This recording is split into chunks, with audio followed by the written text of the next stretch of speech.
اب ہم اپنے لیسن نمبر 2 کو دیکھتے ہیں، جو ٹولز کی ڈیٹیلز کا لیسن ہے۔ اس میں ہم نے اپنے ٹول باکس سے متعلق جو ہے وہ تفصیلی معلومات حاصل کرنی ہے۔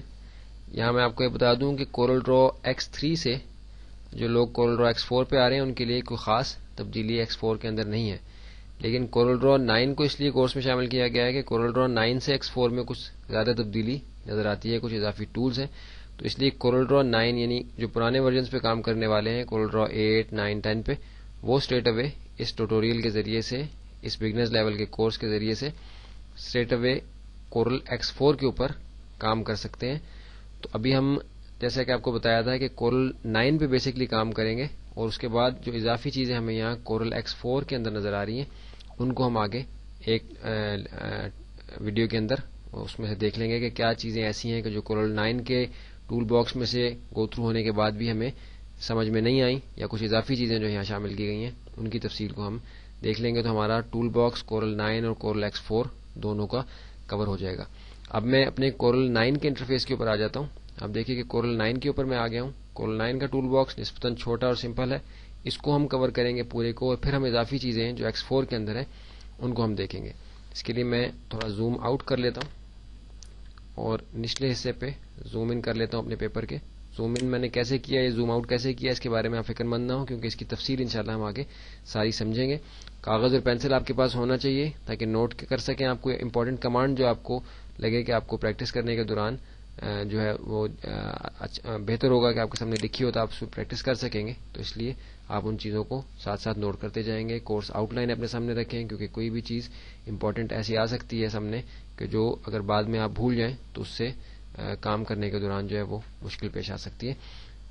ہمارا پیرا ٹول کورس آؤٹ لائن کے اندر آپ دیکھ رہے ہیں کہ پک ٹول ہے۔ پک ٹول کون سا ٹول ہے؟ یہ ہمارا سب سے اوپر جو ہے یہ پک ٹول ہے۔ آپ دیکھیے کہ کرسر کو اس پہ جا کے روکیں تو ٹول کا نام ہمیں لکھا ہوا نظر آ رہا ہے اسکرین کے اوپر۔ اس کا بیسکلی کیا فنکشن ہے؟ تو بیسک سلیکشن ٹول ہے یہ، یعنی کسی بھی آبجیکٹ کو جو ہم اپنے اس اپلیکیشن کے اندر کام کرتے ہیں کسی بھی آبجیکٹ کے اوپر، تو اس کو بیسکلی سلیکٹ کرنے کے لیے ہم پک ٹول کا ہی استعمال کرتے ہیں۔ ابھی اس کو میں آپ کو پریکٹیکل کر کے دکھاتا ہوں۔ جیسے دیکھیے کہ ایک بہت ہی بیسک لیول کی اسکوائر شیپ میں نے اپنے اسٹیج کے اوپر اپنے ورکنگ ایریا میں بنائی ہے۔ اب اس کی بالفرض ابھی دیکھیے کہ سلیکشن اس کی نہیں لی ہوئی۔ اب میں اس کے ساتھ کچھ بھی کرنا چاہوں، اس کو ریسائز کرنا چاہوں، روٹیٹ کرنا چاہوں یا ری پوزیشن اس کو کرنا چاہوں، تو اس کے لیے میں اپنے پک ٹول کو سلیکٹ کروں گا اور اس شیپ کے اوپر آ کے اب دیکھیے کہ جیسے ہی میں نے یہاں کلک کیا تو مجھے اس اسکوائر کی سلیکشن مل گئی ہے۔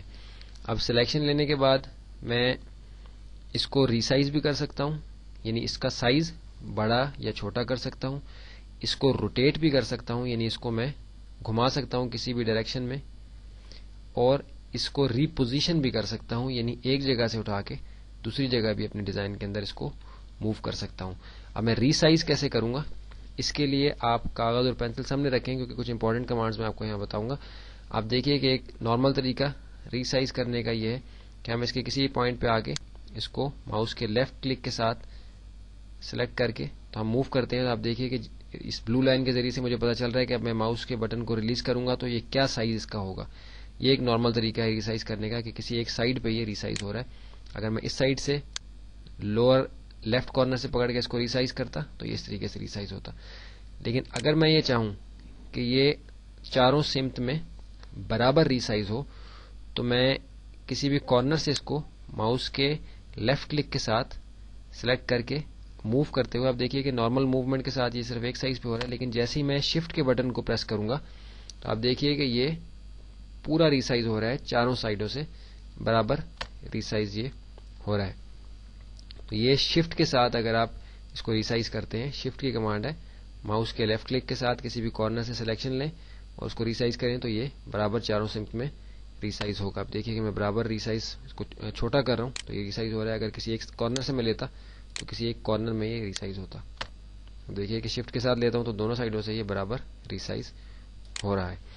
اس کے بعد اس کو روٹیٹ میں کیسے کر سکتا ہوں، تو روٹیٹ کرنے کے لیے میں اس کے سینٹر پوائنٹ میں آ کے آپ دیکھیے گا کہ اس کے جو کارنرز ہیں یہ آپ کو اس کے آئیکونس یہاں سائنس تبدیل ہو جائیں گے۔ کیسے کہ آپ دیکھیے کہ میں نے جیسے کلک کیا یہاں آپ کو کچھ مختلف قسم کے سائنز بنے ہوئے نظر آ رہے ہیں. یہ سائن جو ہے انفیکٹ یہ روٹیشن کے لیے استعمال، روٹیشن کا موڈ ہے، یعنی اس کو آپ روٹیٹ کر سکتے ہیں، اس شیپ کو آپ گھما سکتے ہیں اس کی جگہ پر ہی. کس طرح؟ اب دیکھیے کہ میں جیسے ہی اس کے قریب اپنا ماؤس لاتا ہوں، کرسر لاتا ہوں، تو یہ چینج ہو جاتا ہے ایک سرکل شیپ میں، 2 ایروز اس کے اندر بنے ہوئے.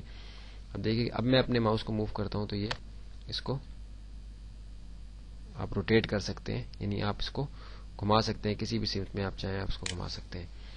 اس کے بعد ہے ری پوزیشن کرنا. کنٹرول زیڈ کے ذریعے سے میں دوبارہ اس کو اپنی اصل شکل میں لایا، سینٹر میں لا کے دوبارہ سے کلک کیا تاکہ میں نارمل سلیکشن موڈ میں آ جاؤں.